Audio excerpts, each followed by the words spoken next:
चलिए स्टूडेंट, हम लोग क्वेश्चन नंबर 10 को सॉल्व करते हैं। देखिए क्वेश्चन नंबर 10 में क्या कहा जा रहा है, आप लोग क्वेश्चन को पढ़िए। सी डी और जी एच क्रमशः एंगल ए सी बी और ई जी एफ के ऐसे समद्विभाजक है कि बिंदु डी और एच क्रमशः त्रिभुज ए बी सी और त्रिभुज एफ ई जी की भुजाओं ए बी और एफ ई पर स्थित है। यदि त्रिभुज ए बी सी समरूप है त्रिभुज एफ ई जी के तो दर्शाइए कि। हमें यहाँ पर इनको सिद्ध करना है। ठीक स्टूडेंट, चलिए हम लोग क्वेश्चन को सॉल्व करते हैं। उससे पहले हमें फिगर बनाना पड़ेगा। देखिए त्रिभुज ए बी सी सबसे पहले आप लोग ड्रॉ करिए। तो स्टूडेंट हमने एक त्रिभुज ए बी सी खींच लिया है। एक त्रिभुज खींचा, इसको हमें नाम देना है। नाम क्या देना है? A B C. अब देखिए त्रिभुज ए बी सी हमारा हो गया, और यहीं पर आप लोग एक दूसरा त्रिभुज खींच लीजिए। और ये जो त्रिभुज है इसको क्या नाम देना है आपको? एफ ई जी। एफ ई जी। अब आप लोग ध्यान से देखिए, सी डी और जी एच क्रमशः A C B, angle A C B यही है। एंगल ए सी बी का जो समद्विभाजक है वो क्या है? सी डी है। तो यहाँ पर ए हमारा क्या है? कोण सी है। अब सी डी क्या है? कोण समद्विभाजक है। कोण समद्विभाजक वह होता है जो कोण को दो बराबर भाग में बांटता है। तो ए हमारा एंगल सी है। इस एंगल सी का जो समद्विभाजक होगा कुछ इस तरीके से जाएगा, और ये जो कोण सी है इसको दो बराबर भाग में बांटेगा। दो बराबर भाग में बांटने का मतलब जितना ए वाला होगा उतना ए वाला भी एंगल होगा। ठीक है, चलिए आगे देखते हैं। ये जो जी एच है, अब एंगल जो ई जी एफ है, देखिए ई जी एफ इसी एंगल की बात की जा रही है। ये जो एंगल है इसका समद्विभाजक कौन है? जी एच। ये क्या हो गया? समद्विभाजक हो गया। ये काम क्या करेगा? जी एच एंगल जी को दो बराबर भाग में बांटेगा, यानी कि ए वाला जितना होगा उतना ए वाला भाग भी होगा। तो इतनी बात स्टूडेंट्स आप लोग समझ गए होंगे। चलिए अब हम लोग इसको सॉल्व करते हैं। सबसे पहला काम हमारा क्या होगा कि जो जो हमको दिया गया है हम लोग उसको लिख लेंगे। तो लिखिए, दिया है, क्या दिया है? सबसे पहले हम लोग त्रिभुज ए सी बी की बात कर लेते हैं, या फिर ए बी सी की बात कर लेते हैं। लिखिए, दिया है त्रिभुज ए बी सी में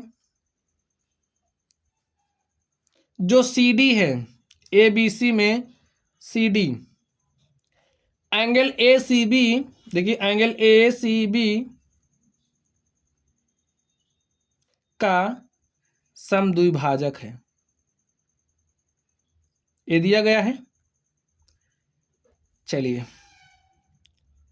अब हम लोग इसमें बात कर लेते हैं त्रिभुज एफ ई जी में। लिखिए, त्रिभुज एफ ई जी में, एफ ई जी में क्या है स्टूडेंट? जो हमारा एंगल ई जी एफ है इसका समद्विभाजक कौन है? जी एच। लिखिए, जी एच एंगल ई जी एफ का समद्विभाजक है।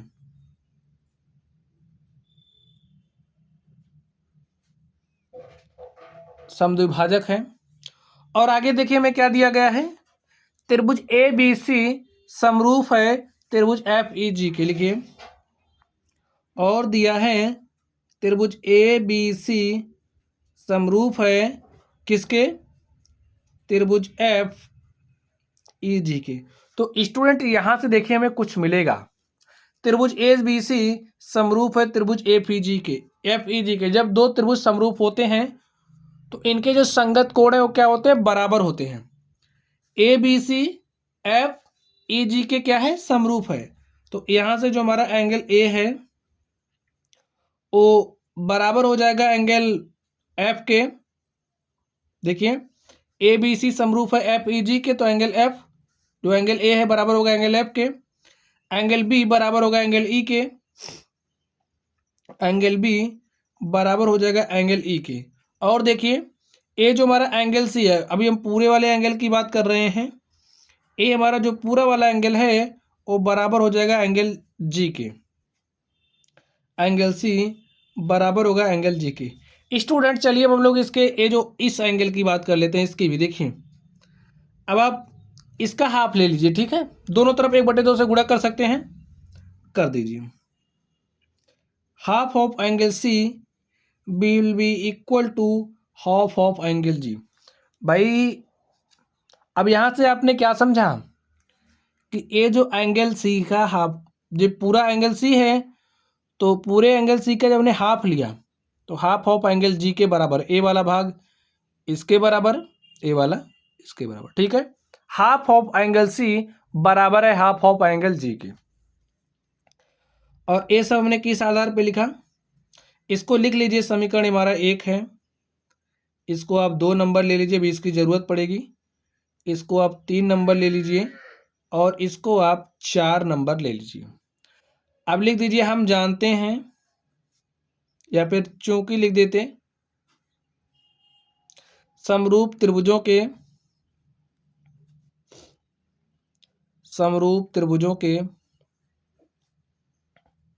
संगत कोण बराबर होते हैं। ये बहुत ही इंपॉर्टेंट बात है स्टूडेंट, इस बात को आपको पता होना चाहिए। समरूप त्रिभुजों के संगत कोण बराबर होते हैं।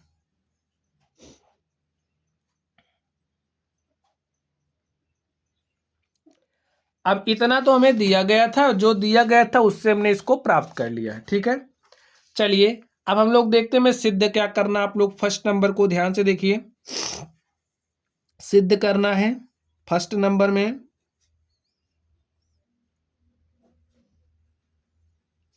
क्या सिद्ध करना है, देखिए सी डी और जी एच का 2 अनुपात है, या फिर C D upon G H is equal to A C upon में एफ जी। चलिए इसके लिए हम लोग प्रमाण देते हैं। अब देखिए सी डी कहाँ पर है, सी डी और जी एच का जो अनुपात है बराबर है ए सी और एफ जी के। अब यह इसका मतलब क्या है कि हमें इसी वाले त्रिभुज में बात करनी है, ठीक है। त्रिभुज ए सी डी तथा एफ जी एच में लिखिए, त्रिभुज ए सी डी तथा एफ जी एच में, इसमें आपको क्या मिलेगा, देखिए एंगल जो ए है वो बराबर होगा एंगल एफ के, एंगल ए बराबर होगा एंगल एफ के। अब आप कहोगे हमने बराबर क्यों लिखा, तो देख लीजिए समीकरण नंबर 1 को, एंगल ए बराबर एफ, ठीक है, तो इसको हमने समीकरण 1 के आधार पर लिखा है, और एक कैसे आया है हमने आपको स्टार्टिंग में समझा दिया है। समीकरण 1 से हमने इसको लिखा है। चलिए अब आप लोग आगे ध्यान दीजिए, ए जो हमारा एंगल सी है, इसमें देखिए ए जो हमारा एंगल सी है वो इसके बराबर होगा कि नहीं होगा, हाफ ऑफ एंगल सी बराबर होगा हाफ ऑफ एंगल जी के। यहाँ से आप देख सकते हैं हाफ ऑफ एंगल सी बराबर होगा हाफ ऑफ एंगल जी के।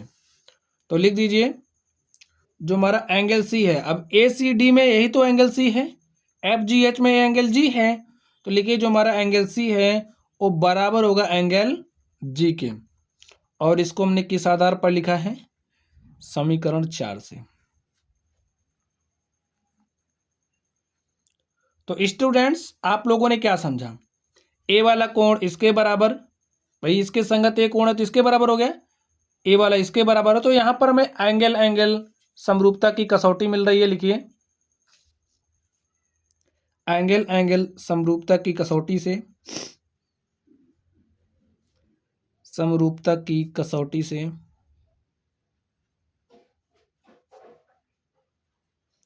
एंगल एंगल समरूपता की कसौटी से जो हमारा त्रिभुज ए सी डी है, त्रिभुज ए सी डी समरूप है किसके, एफ जी एच के,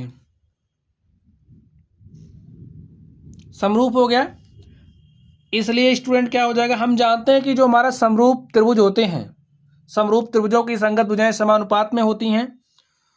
तो यहां से अगर हम लोग सी डी के संगत भुजा कौन सी है, जी एच है, सी डी और जी एच का अनुपात ले लें वो बराबर हो जाएगा किसके, ए सी और एफ जी के।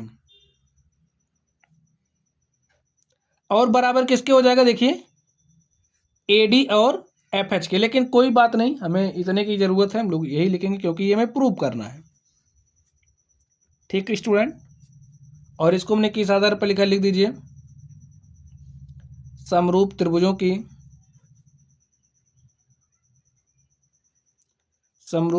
की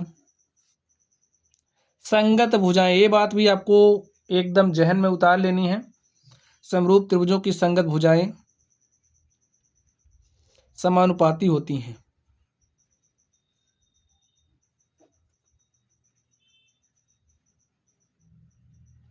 और इस तरीके से देखिए, जो हमारा फर्स्ट नंबर था, मैं जो प्रूव करना था, हमने उसको क्या कर दिया, प्रूव्ड कर दिया है। ठीक है, चलिए अब हम लोग अगले नंबर पर चलते हैं और देखते हैं इसके अगले नंबर का सॉल्यूशन क्या होगा। आप लोग इसके दूसरे नंबर को ध्यान से देखिए। दूसरे नंबर में हमें करना क्या है, देखिए क्या सिद्ध करना, लिखिए सिद्ध करना है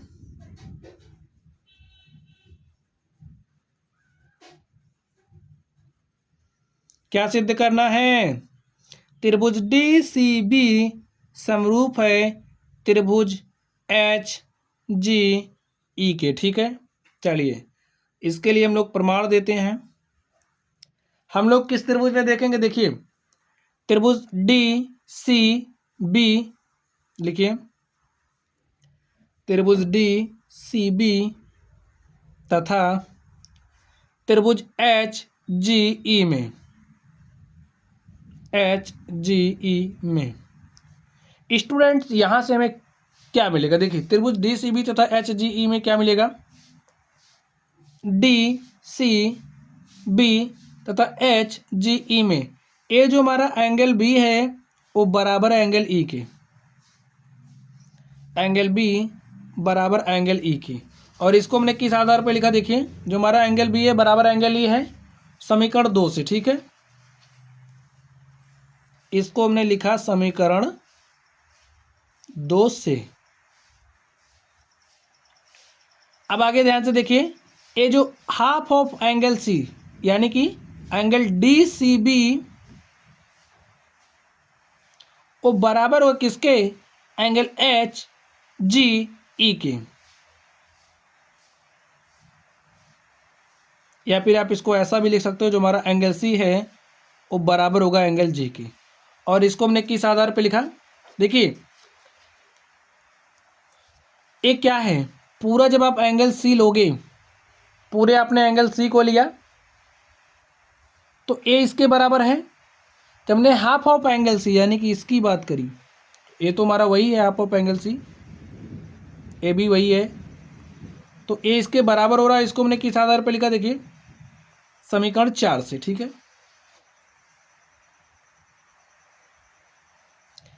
फिर आप ऐसे भी लिख सकते हो समीकरण 4 से। ठीक, ए वाला एंगल इसके बराबर हो गया, ए वाला एंगल इसके बराबर हो गया, तो हमें क्या मिल रहा है, देखिए एंगल एंगल समरूपता की कसौटी फॉलो हो रही है।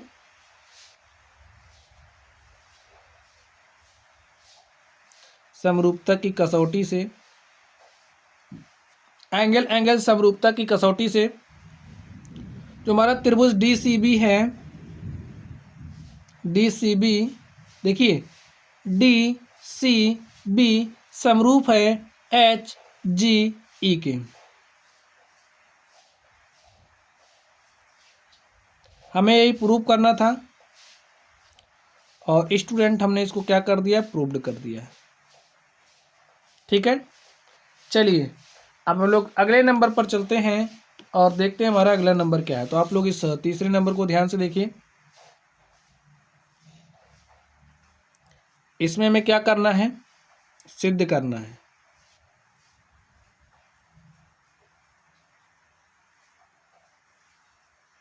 क्या सिद्ध करना है, त्रिभुज डी सी ए समरूप है त्रिभुज एच जी एफ के। चलिए प्रमाण देते हैं इसके लिए हम लोग स्टूडेंट। लिखिए त्रिभुज डी सी ए तथा त्रिभुज एच जी एफ में त्रिभुज DCA तथा HGF में, DCA तथा HGF में आप लोगों ने कुछ देखा, जो हमारा एंगल A है वो बराबर होगा एंगल F के, एंगल A बराबर एंगल, इसके संगत यही कोण है तो बराबर हो जाएगा। और इसको हमने किस आधार पे लिखा, देखिए एंगल A बराबर एंगल F समीकरण 1 से। तो लिखिए इसको हमने लिखा है समीकरण 1 से। आगे देखिए, अब A जो हमारा एंगल C है, देखिए ACD, एंगल ACD वो बराबर होगा किसके, एंगल FGH के, एंगल FGH के, ठीक है। और इसको हम लोग इस तरीके से भी लिख सकते हैं, देखिए ये पूरा एंगल C है और इसका हमने नाम लिया, इसको हमने लिया तो हाफ ऑफ, हमारा कितना हो गया, हाफ ऑफ एंगल C। ए बराबर किसके हो जाएगा, हाफ ऑफ एंगल G के। और इसको हमने किस आधार पे लिखा, देखिए समीकरण 4 से। समीकरण 4 हमारा यही है, तो समीकरण 4 से।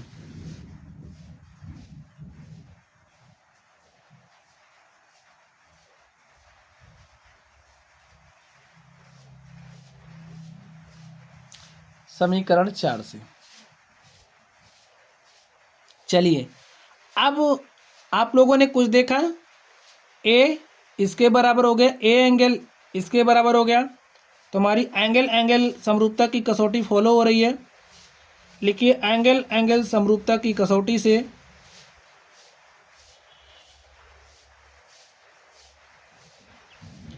त्रिभुज DCA समरूप है किसके, त्रिभुज HGF के। ये देखिए DCA समरूप है HGF के, और यही स्टूडेंट हमें प्रूव करना था और हमने इसको क्या कर दिया है, प्रूव्ड कर दिया है।